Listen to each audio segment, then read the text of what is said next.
de luz, nasce do amor e nos conduz a paz você vida divina. Vamos agora à pergunta de Bianca Nascimento. Como ocorre o fenômeno de materialização de um agênere? Veja bem, a materialização, em primeiro lugar, ela precisa de um médium liberador de energia, que nós sabemos uma massa viscosa que nós chamamos de ectoplasma. E, normalmente, ela se libera através do nariz, dos septos nasais, dos ouvidos e, muitas vezes, da cavidade bucal. Essa energia tangenciada, manipulada por espíritos mais preparados, consegue com artistas a fazer a fisionomia de determinados espíritos, a fisionomia do próprio médium, rosas, flores, enfim, canetas e outras coisas mais que possam ser materializados.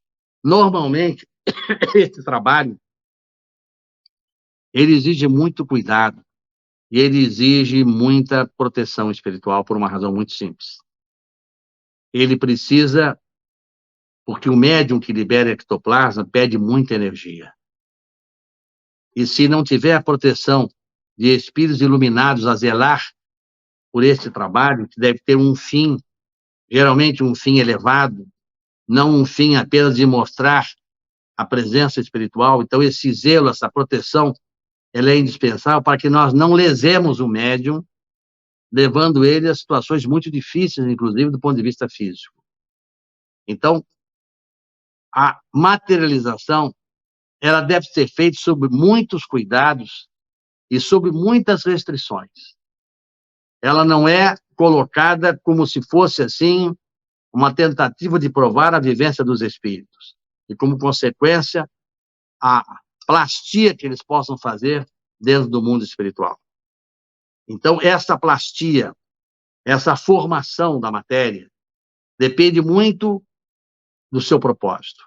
Depende muito da proteção dos espíritos que guardam para que esse processo ectoplasmático tenha os seus objetivos alcançados.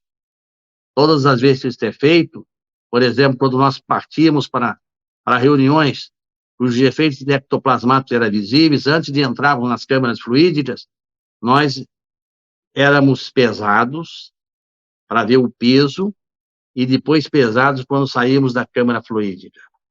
O médium de ectoplasma, liberador de ectoplasma, perdia matéria, claro que recuperava.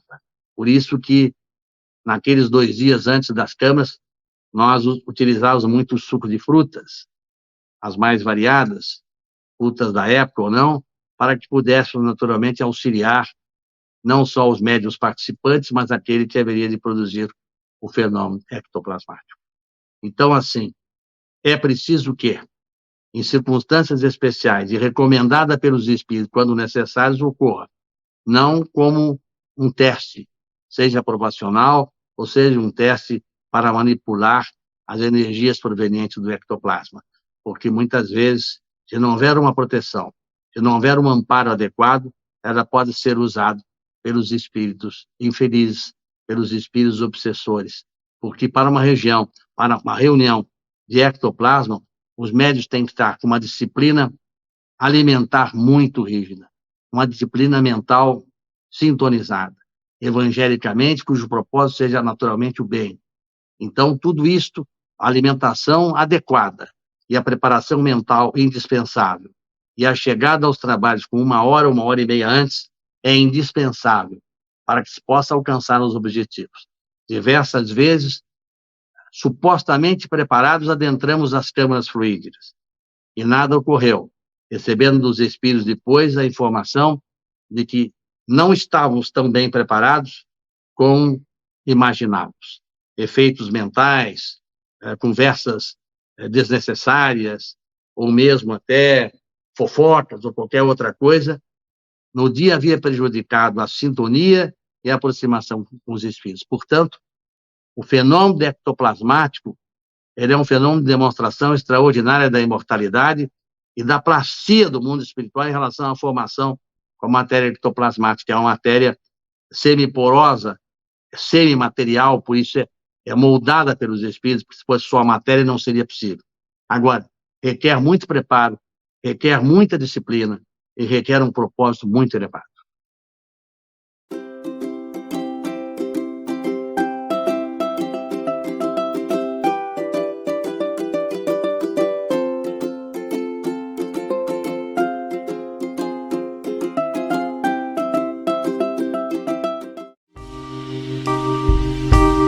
TV Chico Xavier, a sintonia do bem. Acesse tvchicoxavier.com.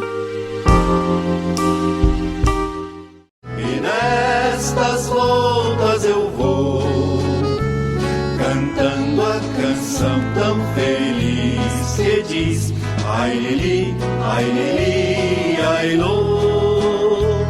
Por isso é que sempre contente estou. Ai lili, ai lô.